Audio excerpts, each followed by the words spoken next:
At the international airport of San Jose, in a fertile valley about 4,000 feet above sea level, the plane in which we travel stops to call on Costa Rica, second smallest of the American republics, located between the countries of Panama and Nicaragua.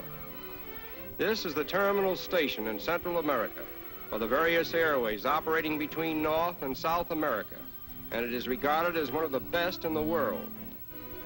The passengers who come and go from here are an interesting conglomeration of people representing practically every race, color, and creed in the world. A few miles from here, we visit the capital city, which has a population of about 70,000 inhabitants. Unlike many important cities of Latin America, San Jose was not founded until long after the Spanish conquest. It became the capital of Costa Rica in 1823. There is a unique story in the history of Costa Rica about the American filibuster, William Walker, who, with the help of a gang of brigands, made himself dictator of Nicaragua and then attempted the conquest of Costa Rica. He was defeated and shot, but the United States paid Costa Rica an indemnity of $26,704 because of Walker's activities. This unique monument commemorates the victory over Walker's unsuccessful attempt to make himself dictator of Central America. Since the hectic days of William Walker, Costa Rica has had few revolutions, and most of them have been bloodless. Until recent years, the country had 6 times as many teachers as soldiers, and more than a third of its receipts were spent to improve the life of the working man.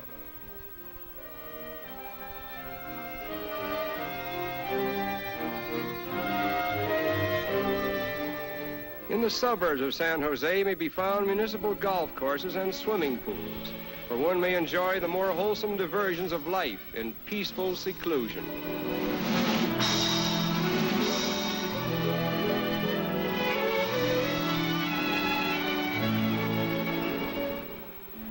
The Spaniards who first occupied Costa Rica came from northern Spain, and they were not so much conquistadores as farmers, settlers, and family men. Their pure-blooded descendants, now representing over 80% of the country's population, are a living tribute to their memory. Modern Costa Rican girls in particular are noted for their culture, intelligence, and personality.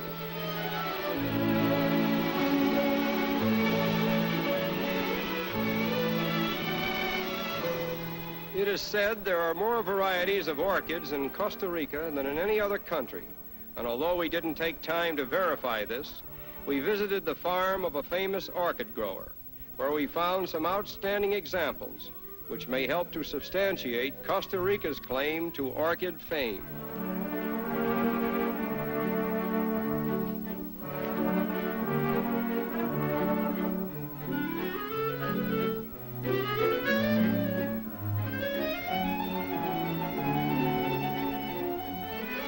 These delicately beautiful flowers are the most complex in the floral family, and the art of developing them from wild species into cultured varieties is a supreme achievement. Over 15,000 species and varieties are known throughout the world. Although Costa Rica is noted for its modern highways, this quaint transportation system is still in vogue, and no small amount of the country's produce is transported in this manner.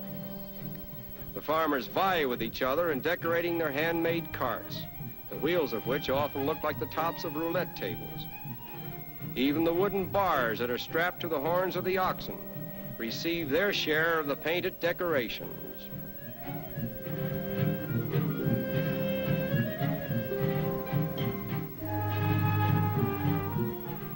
Although the traffic may be antique, the roads of Costa Rica are among the best in the world.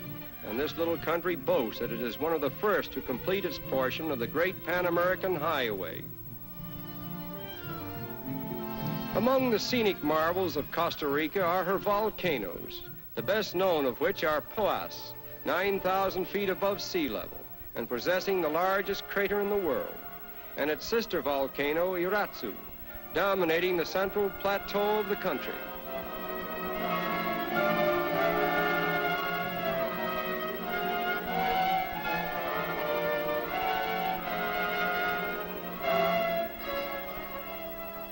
In this barren region, the mighty forces of nature have been churning the depths of the earth for countless ages.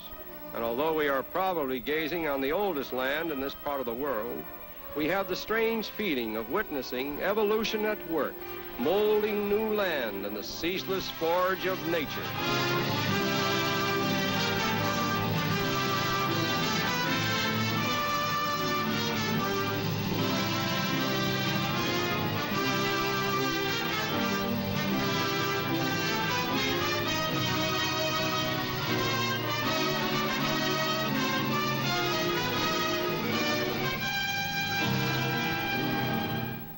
In 1502, when Columbus landed on the shores of this country, he christened it Costa Rica, meaning rich coast.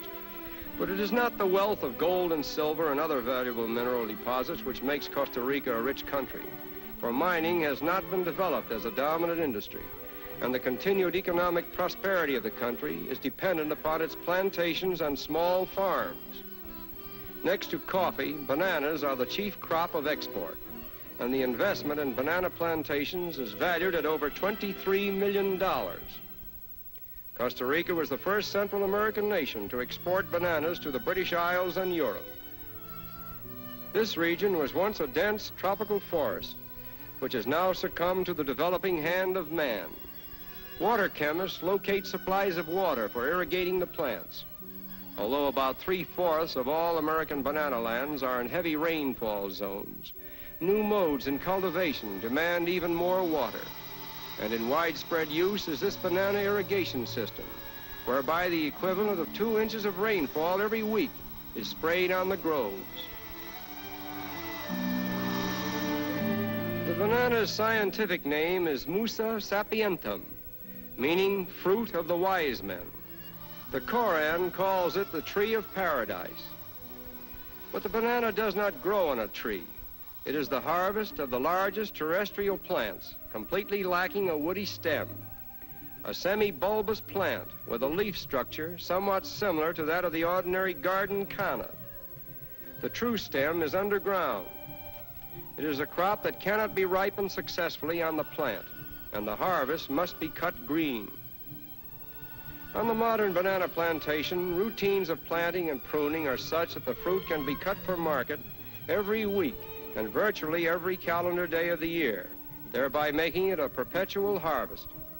A hill comes into bearing within 12 months after planting, and one hill frequently produces about 2 bunches a year for as many as 25 or 30 consecutive years.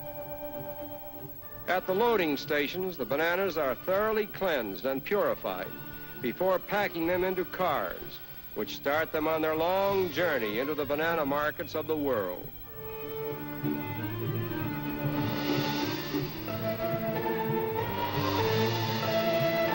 And so life goes on in this banana realm, where a fruit that was practically unheard of in northern countries a century ago is now a staple food in the diet of mankind.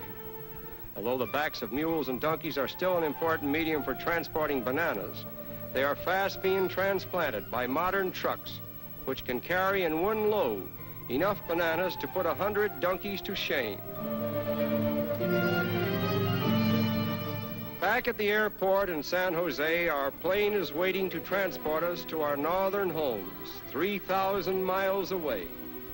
Just a short journey in this modern age, which has reduced distances and boundaries to such an extent that a weekend trip today could mean a complete swing around the world.